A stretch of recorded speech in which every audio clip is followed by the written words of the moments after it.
Film की शुरुआत होती है एक पुरानी घने जंगल में छुपी हुई बिल्डिंग से। इस सुनसान बिल्डिंग के अंदर काफी खौफनाक पेंटिंग्स लगी हुई थी, जिसमें से एक पेंटिंग तो डार्क गॉडेस की थी। लेकिन अजीब बात यह थी कि पेंटिंग में डार्क गॉडेस की आँख की जगह एक सुराख बनाया गया था। देखने पर ऐसा लगता है कि जैसे इस सुराख के जरिए कोई दूसरी तरफ से इस तरफ नजर रखता है। खैर, अब बिल्डिंग का व्यू दिखाया जाता है और बिल्डिंग में बिल्कुल सन्नाटा है। उसी सन्नाटे में से अचानक ही किसी के गुर्राने की और फिर उसके बाद कुछ खाने की अजीब आवाजें आती हैं, जैसे किसी जानवर ने बेदर्दी से अपना शिकार कर कर खाया हो। फिर अचानक एक दरवाजे के नीचे से एक छोटे मासूम बच्चे का कटा और खून में लथपथ हाथ सिरकता हुआ बाहर आता है। और यहाँ हमें अंदाजा हो जाता है कि जिस भी जानवर या मॉन्स्टर ने जो शिकार किया था वो एक इंसान का किया था। इसी सीन के अंदर हमें एक बड़ा सा बॉक्स भी दिखाया जाता है जिसमें ऐसे ही बहुत से और हाथ थे। फिर सीन कट होता है और नेक्स्ट सीन में हम जमीन पर एक बेजान पड़े हुए आदमी को देखते हैं। पता चलता है कि इस आदमी की अपनी ही बेटी ईसा ने अपने डैड का मर्डर कर दिया था, क्योंकि ये आदमी अपने बच्चों को टॉर्चर करता था। इस टाइम खून से लथपथ ईसा जब अपने आप को साफ करने के लिए वॉशरूम में जाते हैं तो अचानक अपने मरे हुए डैड का साया अपने पीछे देखती है। डरते हुए जैसे ही वो पलटी तो साया गायब हो गया। इस टाइम क्योंकि वो बहुत ज्यादा डरी हुई थी तो उसे लगा कि उसके डर और गिल्ट की वजह से ही उसे ये विजन्स आ रहे हैं। इन सारी चीजों से पीछा छुड़वाने के लिए ईसा जल्दी से अपने भाई को लेकर ये घर छोड़ देती है। ईसा अपने भाई को सहारा भी दे रही थी और वो कहती है कि मैं तुम्हें एक सेफ जगह ले जाऊंगी जहां हमेशा मॉम मुझे लेकर जाया करती थी। लेकिन यहाँ इन दोनों की बातों ही बातों में बहस हो जाती है और जंगल के रास्ते में उसका भाई थॉमस गुस्से में आकर गाड़ी से निकलकर जंगल के अंदर भाग जाता है। ईसा उसे ढूंढ नहीं पाती, मगर अचानक उसे एक बिना बालों की लड़की ब्लू कपड़ों में खड़ी दिखाई देती है, जिसके हाथ में एक सूटकेस है। ईसा उसके करीब जाने की कोशिश करती है, लेकिन वो लड़की पल भर में दरख्त के पीछे गायब हो जाती है। इसी वक्त कोई उसे अपनी तरफ भागता हुआ नजर आता है। उससे डरकर भागते हुए खौफ के मारे वो वहीं गिर जाती है और बेहोश हो जाती है। इस बेहोशी के दौरान वो बहुत ही डरावना विजन देखती है और जैसे ही उसकी आँख खुलती है तो उसे पता चलता है कि वो जंगल की ऐसी जगह पर आ गई थी जहाँ दूसरी तरफ एक बिल्डिंग थी। ये वही बिल्डिंग थी जिसे हम पहले मूवी में देख चुके हैं। वो अंदर जाती है और यहाँ पर लगी हुई पेंटिंग्स देखती है। एक पेंटिंग में नन्स बहुत से बच्चों के साथ खेल रही थी और दूसरी पेंटिंग गॉडेस की थी। अभी वो ये सब देख ही रही थी कि अचानक हॉलवे में कोई भागता हुआ दिखाई देता है उसे। वो उसका पीछा करते हुए फर्स्ट फ्लोर पर चली जाती है, जहाँ उसे एक बहुत बड़े साइज की डार्क गॉडेस की पेंटिंग नजर आती है। अचानक वही आदमी दोबारा उसके पीछे से भागता है और डर कर वो दोबारा नीचे आ जाती है और नीचे जाने पर उसका सामना बहुत सारी नन्स से होता है। नन्स उसे देखकर रिलैक्स करती हैं उसे और उसे बताती हैं कि वो इस टाइम एक ऑर्फनेज में है। ईसा भी इन्हें बताती है कि वो अपने भाई को ढूंढते हुए यहाँ तक पहुँच चुकी है। तो ये नन्स उसे हैरानी की बात ये भी बताती हैं कि थॉमस भी यहीं आ चुका था। उसे ये लोग जंगल में अकेला देखकर यहाँ ले आए थे। अपने भाई को देखकर उसकी जान में जान आई थी। वो थॉमस से पूछती है, क्या हुआ था तुम्हारे साथ, यहाँ तक तुम कैसे पहुँचे? पर थॉमस उसे बताता है कि उसे कुछ याद नहीं। ईसा सीक्रेटली अब अपने भाई के कान में कहती है, जो कुछ हमारे साथ हुआ है भूल कर भी किसी को ना बता देना। फिर हम देखते हैं कि एक सिस्टर ईसा को भी यहाँ ऊपर ठहरने के लिए एक रूम दे देती हैं और ईसा एक चीज ये नोटिस करती है कि पहले से इस कमरे में बहुत से लोगों का सामान था, जैसे इस कमरे में बहुत लोग रहते हों। दूसरी तरफ हम थॉमस को देखते हैं जो अब सोने की कोशिश कर रहा था, पर उसे बहुत ज्यादा डर लग रहा था, इसीलिए वो गॉड से प्रे करने लगता है और उसे ऐसा करते हुए देखकर बच्चे उससे पूछते हैं, ये तुम क्या कर रहे हो? तो वो सब बच्चों को प्रे के बारे में बताता है। अजीब बात थी, बच्चे एक चर्च के ऑर्फनेज में रह रहे थे, लेकिन उनको फिर भी प्रे के बारे में कुछ नहीं पता था। खैर, जब थॉमस सो जाता है तो तब हम देखते हैं कि उसके ऊपर की टूटी हुई छत से एक बहुत ही डरावनी शक्ल का मॉन्स्टर उससे घूर रहा था। अगले दिन दिखाया जाता है कि ईसा और थॉमस यहाँ के सभी लोगों के साथ खाना खा रहे थे। तो ईसा ने अजीब चीज नोट की कि यहाँ पर कोई भी लड़की नहीं थी। तो सिस्टर ने बताया कि असल में इस ऑर्फनेज को कोई फंड नहीं करता, ये डोनेशन से चल रहा है। लड़कियों के रहने के लिए यहाँ पर माहौल अच्छा नहीं है, इसीलिए यहाँ सिर्फ लड़के ही रहते हैं। खाना खाने के बाद ईसा बर्तन नीचे ले जाती है और वहाँ उसे एक छोटा बच्चा दिखाई देता है जो टॉय कैमरा के साथ खेल रहा था। ईसा भी उसके साथ बैठ जाती है और उससे कहती है, क्या मैं भी इस कैमरा में देख लूं? बच्चा वो कैमरा उसे दे देता है। पहले पहले तो ईसा को काफी मजा आ रहा था, लेकिन फिर अचानक से उसे इसी कैमरा के अंदर अपने डैड की डेड बॉडी नजर आ गई, जिससे वो बहुत ही ज्यादा शॉक हो गई। खैर इस टाइम के लिए तो वो यहाँ से चली जाती है और कुछ देर बाद हमें दिखाया जाता है कि वो सिस्टर से हमेशा के लिए इसी ऑर्फनेज में रहने के लिए परमिशन मांग रही थी, जो कि सिस्टर उसे दे भी देती है। यहाँ पर वो सिस्टर से ये भी कहती है कि कोशिश करें कि मेरे भाई थॉमस को कोई अडॉप्ट कर ले।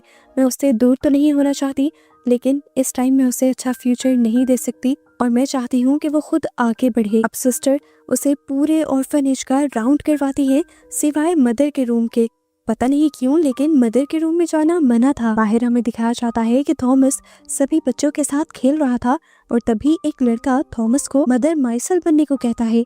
थॉमस पूछता है वो कौन है, तो लड़के बताते हैं कि वो एक खूनखार मॉन्स्टर है जो इस ऑर्फनेज में घूमती है और बेचारे मासूम बच्चों को खा जाती है। थॉमस को इनकी कहानी पर बिलीव नहीं होता और वो लोग यहाँ से चले जाते हैं।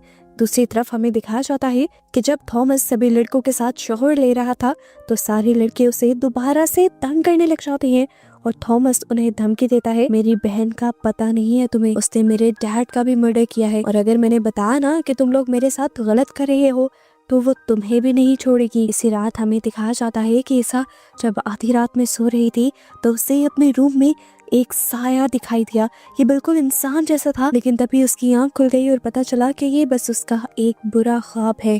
खैर अगली सुबह दिखाया जाता है कि थॉमस जब इसी ऑर्फनेज में घूम रहा था तो वो एक सिस्टर को कपड़े चेंज करते हुए देख लेता है और यहाँ पर सिस्टर मार्गरेट जो कि सबसे बड़ी है वो उसे पकड़ लेती है और सजा के तौर पर उसके सारे बाल उतार देती हैं। ईसा को अपने भाई के लिए बुरा तो लगता है, लेकिन क्योंकि वो इसी ऑर्फनेज में रह रही थी तो वो अपने भाई के लिए सिस्टर को कुछ कह भी नहीं पाती। ईसा जब अपने भाई के बाल साफ कर रही होती है तो उसे नीचे से कुछ टूटने की आवाज आती है। नीचे जाकर उसने देखा कि एक सिस्टर से यहाँ का एक अच्छा स्टैचू टूट गया था और सिस्टर मार्गरेट अब सबके साथ मिलकर उसे सजा के तौर पर उन्हीं टुकड़ों पर नंगे पांव चलने को कहती है। उन्हें बहुत ज्यादा दर्द होता है, वो रोने लगती हैं और हल्का हल्का चिल्लाती भी हैं। ईसा ये सब रोकने की कोशिश करती है, लेकिन सिस्टर्स उसे ये कहते हुए मना कर देती है कि उसे करने दो वो जो कर रही है। वो अपना दर्द और अपना खून गॉड को ऑफर कर रही है और उसके रास्ते में मत आओ। ईसा को ये चीजें बहुत ज्यादा अजीब लग रही थी, क्योंकि किसी भी चर्च में इस तरह से गॉड को कुछ भी ऑफर नहीं किया जाता था। दूसरी तरफ हमें थॉमस के ग्रुप को दिखाया जाता है। लड़के थॉमस से कहते हैं कि अगर तुम हमारे ग्रुप का पार्ट बनना चाहते हो तो तुम्हें एक चैलेंज करना पड़ेगा, तुम्हें लॉन्ड्री से लड़कियों के कपड़े लाने होंगे। थॉमस मान जाता है और लॉन्ड्री की तरफ चला जाता है। ये जगह काफी अंधेरी थी, शायद वो भटक गया था। दूसरी तरफ सिस्टर्स को भी पता चल जाता है कि थॉमस अपने रूम में नहीं है। सिस्टर्स बहुत ज्यादा परेशान हो जाती हैं, थॉमस के लिए नहीं बल्कि इसलिए कि अगर मदर ने थॉमस की खुशबू सूंघ ली तो क्या होगा। आखिर कौन थी ये मदर? ये सवाल ईसा के भी जहन में आता है, जो कि छुपकर इन लोगों की बातें सुन चुकी थी। दूसरी तरफ दिखाया जाता है कि थॉमस जिस रूम में था वो यहाँ पर बहुत ही अजीब साया दिखता है। साय में चमकती हुई दो आंखें और बड़े बड़े से हाथ, जिसकी उंगलियां बिल्कुल ढांचे जैसी थी। इससे पहले कि वो चिल्ला देता, पीछे से कोई आकर उसके मुंह पर हाथ रखकर उसे यहाँ से बाहर निकाल लेता है। दूसरी तरफ सिस्टर्स सभी बच्चों की क्लास लगा चुकी थी और वो सभी बच्चों से पूछती हैं कि आखिर थॉमस कहाँ है। बच्चे एक्सेप्ट कर लेते हैं कि उन्होंने थॉमस को चैलेंज दिया था और वो लॉन्ड्री की तरफ गया है। ये सुनकर सिस्टर्स को गुस्सा आ जाता है और सिस्टर्स उस बच्चे को पनिशमेंट देने का डिसाइड करती हैं जिस बच्चे ने थॉमस को वो चैलेंज दिया था। लेकिन यहाँ दूसरी सिस्टर से कह देती है अभी टाइम नहीं आया इसे सजा देने का, इसीलिए अब के लिए इसे छोड़ दो। खैर सुबह हो जाती है और हम देखते हैं कि थॉमस अभी भी सो रहा था। ईसा थॉमस से पूछती है कि रात क्या हुआ था, तुमने वहाँ पर ऐसा क्या देख लिया था कि तुम्हें फीवर हो गया है। थॉमस कहता है मुझे ज्यादा तो याद नहीं, लेकिन मैंने एक बहुत ही डरावना हाथ और आंखें देखी थी वहाँ पर। खैर ईसा अपने कामों में लग जाती है और वो एक रूम में उस छोटे बच्चे को भी देखती है दोबारा से, जिसे रात सिस्टर इस चर्च के अंदर लेकर आई थी। लेकिन जल्दी से सिस्टर इस रूम का दरवाजा इस तरह बंद कर देती है जैसे वो इस बच्चे को छुपाना चाह रही हो और ईसा को ये सब चीजें बहुत ज्यादा अजीब लगती है। लंच के टाइम पर सिस्टर आकर सबको बताती हैं कि थॉमस के दोस्त को अब एक फैमिली अडॉप्ट करने आ रही थी, इसीलिए सब बहुत ज़्यादा खुश हो जाते हैं। जिसके बाद फिलहाल के लिए सिस्टर थॉमस को लेकर अपने ऑफिस में आ जाती हैं। वो थॉमस से पूछते हैं कि रात में तुमने उस अंधेरे कमरे में क्या देखा था। थॉमस बता देता है कि मैंने एक डरावना हाथ और चमकती हुई आंखें देखी थी। तो सिस्टर थॉमस से कहती है, तुम्हें क्या लग रहा है, वो एक मॉन्स्टर है? नहीं, असल में ये जगह समझ लो एक मैजिकल फील्ड पर बनाई गई है।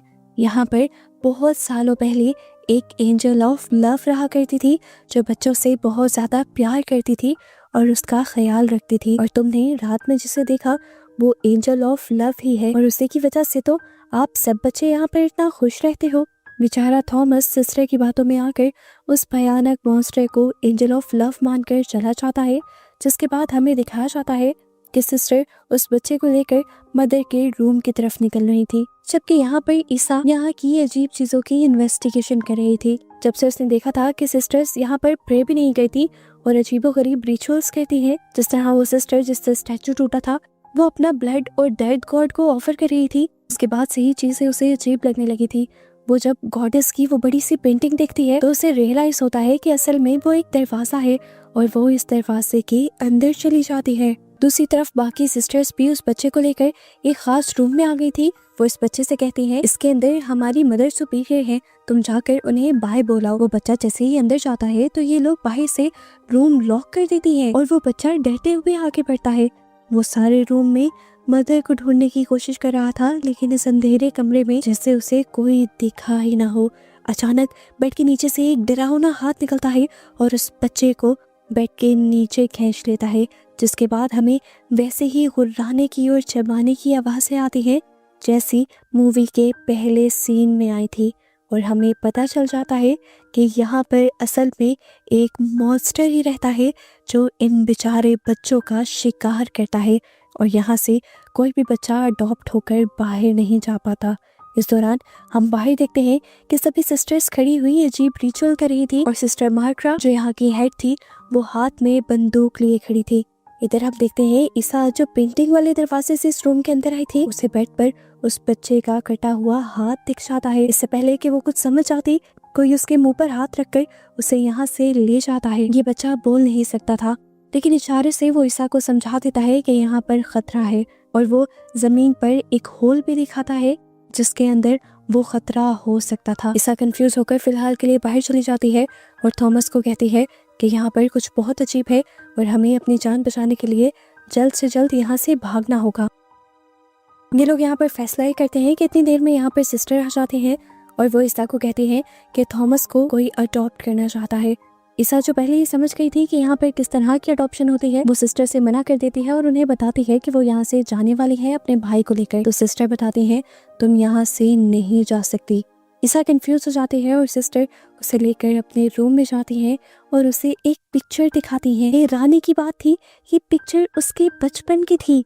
सिस्टर उसे एक शॉकिंग बात ये बताती है कि तुम हमेशा से इसी ऑर्फनेज से ताल्लुक रखती हो, तुम हमारी पहली मदर सुपीरियर की गोद ली हुई बेटी हो और तुम्हें तुम्हारी मॉम को इसलिए दिया गया था ताकि तुम्हारी बाहर अच्छे माहौल में परवरिश हो सके, लेकिन तुम्हें पता है कि तुम चुन ली गई हो। ईसा को ये बातें उसकी मॉम ने पहले ही बताई थी कि गॉड ने उसे चुना हुआ है, लेकिन यहाँ ट्विस्ट ये पता चलता है कि उसे गॉड ने नहीं बल्कि लिलिथ ने चुना हुआ था। अब लिलिथ यहाँ पर कौन थी, यही तो मूवी का असली ट्विस्ट है, जिसे हमेशा से ये लोग मदर कह रहे हैं और जिसकी यहाँ पर पेंटिंग लगाई गई है जिसे डार्क गॉडेस का नाम दिया गया है, वो असल में है लिलिथ। सिस्टर लिलिथ के बारे में बताती है कि वो एडम की पहली वाइफ है और हम लोग गॉड की नहीं बल्कि लिलिथ की पूजा करते हैं। लिलिथ को मर्दों से बिल्कुल प्यार नहीं है और इसलिए हम सेक्रीफाइस के तौर पर उन्हें मर्दों को खिला देते हैं। वो बताते हैं कि हम सब लिलिथ के सर्वेंट्स हैं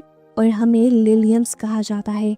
वो यहाँ पर अपना स्कार्फ फाड़कर ईसा को अपना सर भी दिखाती है जो बिल्कुल बालों के बगैर था। इस टाइम वो ईसा से कहती है कि तुम यहाँ से नहीं जा सकती। ये सब बातें सुनकर ईसा बहुत ज्यादा डर जाती है और सिस्टर के ऊपर ही हमला करते हुए उन्हें बेहोश करके यहाँ से भाग जाती है ताकि वो थॉमस को लेकर यहाँ से निकल सके। ईसा यहाँ से भागती है अपने भाई को बचाने के लिए, लेकिन इस टाइम उसे अपना भाई कहीं नहीं मिलता।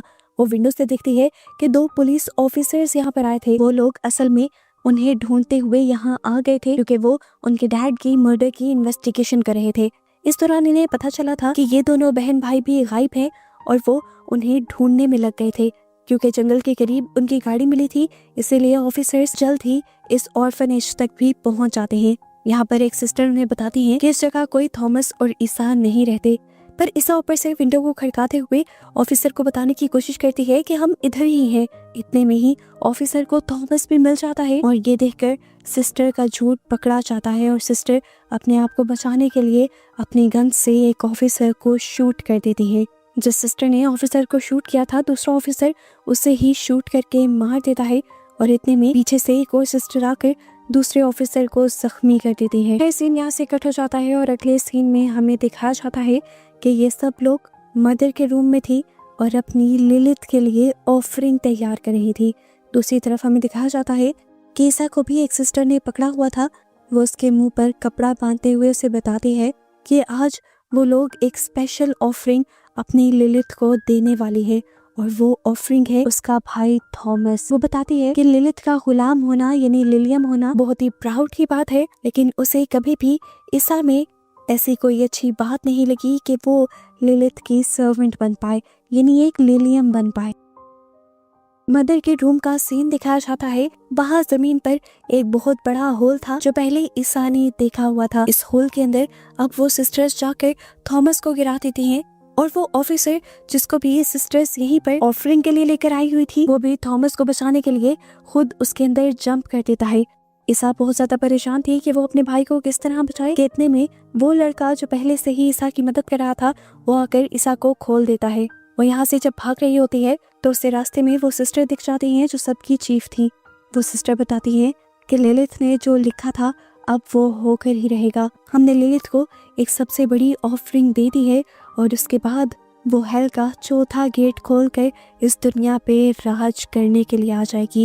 ये कहते ही वो खुद अपने आप को शूट कर लेती है। ईसा आप समझ चाहते हैं कि असल में ये सब लोग एक कल्ट का हिस्सा है और लिलिथ एक डीमन है। वो ये भी समझ गई थी कि वो डीमन जल्द ही उसके भाई को खा लेगी, इसलिए वो अपने भाई को बचाने के लिए फौरन से उसी रूम में भागती है जहाँ पर लिलिथ का घर था, वो गड्ढा था जिसे उसने पहले देखा हुआ था। इस टाइम तक हम देखते हैं कि गड्ढे के अंदर से लिलिथ ने अपनी ही एक लिलियम को यानी सर्वेंट को खा लिया था और उसके बाद उस ऑफिसर को भी खा लिया था। और इससे पहले कि वो थॉमस को खा पाती, थॉमस ने अपने आप को यहीं पर छुपा लिया था। थॉमस डरा हुआ था, पर तभी उसकी बहन उसे बचाने के लिए आ गई। वो थॉमस को बचाकर इससे पहले कि यहाँ से बाहर निकाल पाती, लिलिथ अब ईसा के ही पीछे पड़ जाती है और उसे पकड़ने की कोशिश करती है। ईसा उसे अपने आप को बचा तो लेती है, लेकिन फिर भी लिलिथ उसकी टांग पर काट लेती है। ईसा और उसका भाई जल्दी से बाहर निकल जाते हैं और अब लिलिथ भी उनके पीछे जब बाहर निकलने की कोशिश करती है तो इतने में ही थॉमस बाहर निकलकर यहाँ से सिस्टर की गन उठाकर उस लिलिथ को शूट कर देता है और फाइनली उसके उसी गड्ढे के अंदर फेंक देता है। फाइनली ये लोग इस मॉन्स्टर से बच गए थे, जिसके बाद इन्हें अब फौरन इस ऑर्फनेज से भी भागना था। भागने से पहले थॉमस ईसा को दोबारा याद करवाता है कि उन्हें बाकी बच्चों को भी बचाना है। बाकी बच्चों को बचाने के लिए ईसा अकेले ही ऊपर चली जाती है और थॉमस से कहते हैं कि तुम नीचे मेरा इंतजार करना। काफी देर तक जब ईसा नीचे नहीं आती तो थॉमस उसे चेक करने के लिए जाता है। इस टाइम वो खून में लथपथ खड़ी थी और बच्चे उसे देखकर डर रहे थे। पता चला कि उसने यहाँ पर एक बच्चे को शिकार कर खा लिया था और अब ये लिलियम्स उसे दूसरा छोटा सा बच्चा दे रही थी जिन्हें उन्होंने हमेशा से छुपा कर रखा हुआ था, और वो इस बच्चे को भी पकड़ लेती है और खाने की कोशिश करती है। और यहाँ पर हमें सिस्टर की कही हुई उस बात का मतलब समझ आता है कि असल में ईसा को उनके गॉड ने यानी लिलिथ ने चूज कर लिया था। उसने चूज कर लिया था कि वो ईसा की बॉडी के जरिए अब अपनी बुराइयों को फैलाएगी, जैसे वो पहले मदर की बॉडी के जरिए फैला रही थी। अब ईसा की बॉडी पर उस डीमन ने कब्जा कर लिया था, या ये कह लें कि ईसा ही अब वो डीमन बन चुकी थी, इस लिलियम कल्ट की सरदार बन चुकी थी और आगे वही बुराइयां फैलाने वाली थी जिससे वो अभी तक लड़ रही थी। और इस तरह उसी को दिखाते हुए ये मूवी यहाँ खत्म हो जाती है।